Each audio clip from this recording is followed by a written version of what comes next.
We are back on Morning Line. Our guest on this Tuesday is Metro's Vice Mayor Jim Schulman. Always a pleasure having him on. He's been coming on with us since March in studio every week. And Jim, I really do want to thank you. You've been terrific through some days. Some days you come on, we have more to talk about than others, but it's consistent and it gives people an update on what's happening in the state's largest city. So happy to be here and happy to come in. Yeah, it's a pleasure. We've got a couple calls, some of our regulars calling in. We'll go to Joe. Joe, good morning. Hey, Joe, what's on your mind?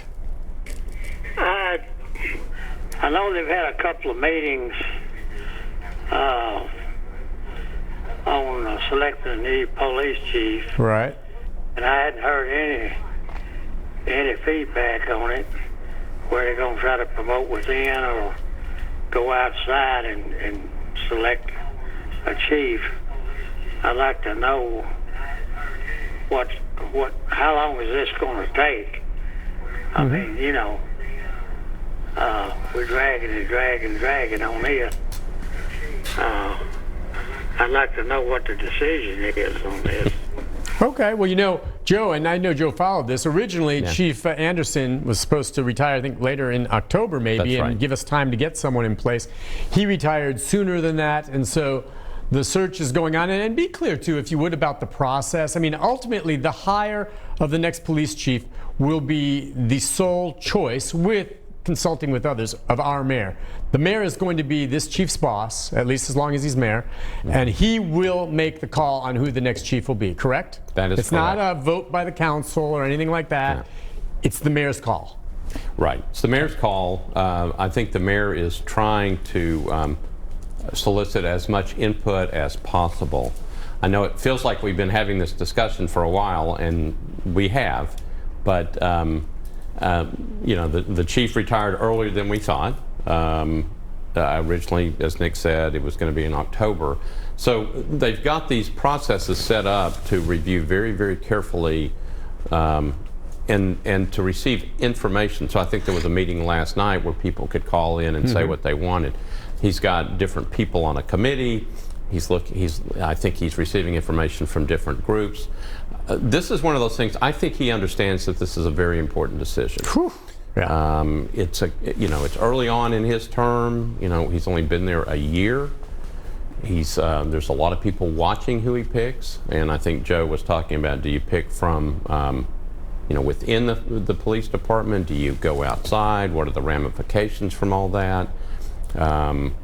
That pick is going to be highly scrutinized, so I think he wants to be very careful, and he wants to get as much input as he can. And so you think by October, I think that deadline's still in place, isn't it? So Joe's wondering when. I mean, I think the new police chief will be selected, and we will know who it is next month. Today's September 1st. Next month. Yeah, I would think it would be next month, but I would also say that I know the mayor wants to make sure he does this right, so I mean, it can always be pushed off if they need more time. Again, very, very important decision. We talked about this too, Nick, a while back. The mayor's in one of these no-win situations on many of these things. If he pushes too hard in one direction, folks over here get mad. If he goes back the other way, these folks get mad. He gets... there's a lot of people who are trying to provide him with guidance, some good, some not so good. Same thing on this one. He needs to make sure, and I think he's trying to do what he's supposed to. He's taking his time, listening to lots of groups, and then he'll make a decision. So it's a huge decision because of what's happening in this country right now. I mean, and I just think right now, I think we have the interim chief who, to this date, I think it's been fine. But gosh, we know we have the Delkey Hambrick case, which is going to go to trial next year, and that happened a couple years ago. But, you saw what happened in Kenosha, Wisconsin, or anything like this. If something like that were to happen now in the city of Nashville, God forbid, to anyone, and what happens to the individuals involved, and not having a Maine police chief, I mean, it could be disarray. And the person you bring in, it's going to be very important for he or she to make sure that they set things in place, being very aware of what's happening in the country and how they're going to address some of these issues that are being talked about. And it's just going to be a really, really important hire. If the mayor brings someone in and it blows up, that's coming right back on the mayor. Yeah, I mean, one of the concerns about bringing somebody in from outside is they may bring different strategies involved, but they really may not know much about Nashville or what we've been through over the last 6 months compared to the last 60 years. So you want to make sure this is correct. The interim chief, John Drake, is a very, very good guy. I'm going to get a chance. I have these Zoom calls on Saturday morning. I'm interviewing him in a couple of weeks. I'm looking forward to that because you learn quite a bit. I had another one of these calls a couple of weeks ago with Greg Blair, who is the captain of the training division. And so you get to review the training manual of the police department and what the new recruits go through. Really, really interesting. If you haven't done that, I would encourage your viewers to they can either view that video or they can go online, and it's interesting to see what the training requirements are. Everything from how to get somebody when you arrest somebody to get them into the police car, which is obviously very relevant these days, to the training on kind of the history of Nashville and the different cultures that make up Nashville, the training that goes in. Not to say that, maybe it should be more. I mean, that's one of the things that I think somebody has to look at. But one of the things I would always encourage before everybody starts yelling and saying, well, these people are right or these people are wrong or this isn't right, go look at the information and then make your own determinations and have civil discussions with folks.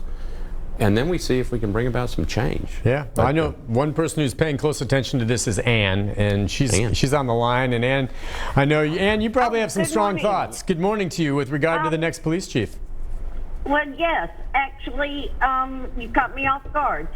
First, good morning. Good morning. I'd like to say to Joe, answering a question, all members of the Community Oversight Board have gone through the Police Academy, Citizens Academy training. That's something they have all done. So just so everybody out there knows, those individuals have gone through the Citizens Academy. And that is a wealth of information. Mr. Shulman, you just said something that has intrigued all of us, and that is you will have access to the training manual. I would also ask you to get your hands on the school resource officer training manual, because I worked with school resource officers for 20 years, and that is something even school principals do not have access to. And through community oversight now, parents have a voice against school resource officers if there is a problem in metro schools, something they've never had a voice before. But my question is for you tonight, please, there needs to be clarity with the Community Oversight Board and the referendums for, and my mind's just on PUI because you said training manual, and that is when it comes to the Oversight Board having access to the referendum that's going for the second time before the council tonight. And they need access to those records. And my daughter's going to shoot me for not being able to mention what referendum is going before the council tonight. But it needs to be passed because they've gotten their MOU, but now they still can't get access to the records.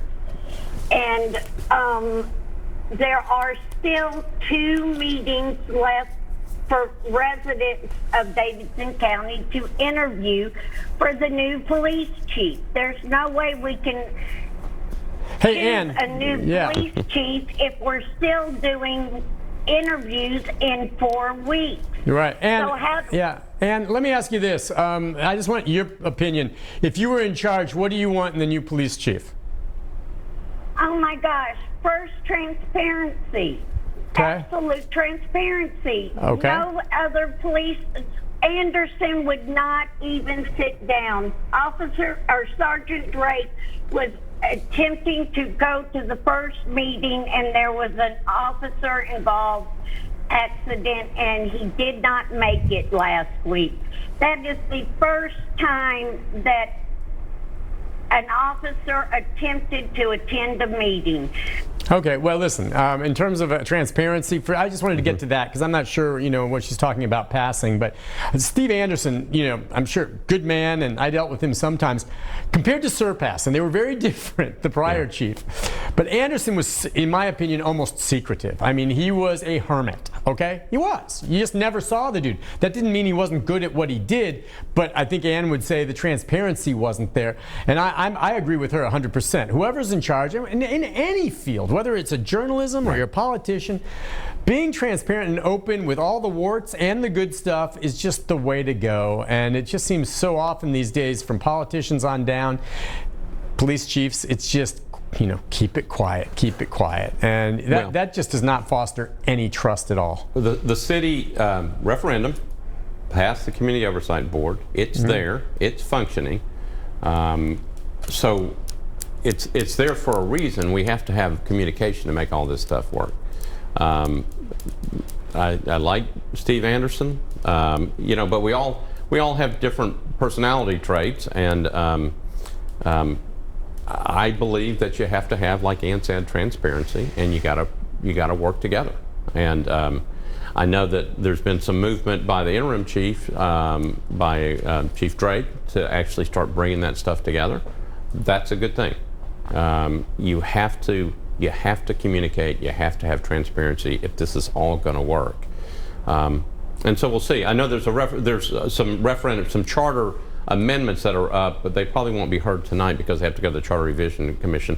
It has much more, at least on the ones that are sitting on this calendar, are more about the financing and the funding.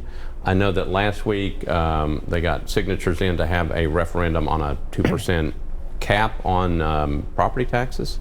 So that's going to be coming up as well. But in terms of the police stuff, everybody's got to work together. We're in a time where it's important for everybody to work together. All right, we'll take a break on that note. When we come back, more of your calls, more of our conversation with the Vice Mayor right after this.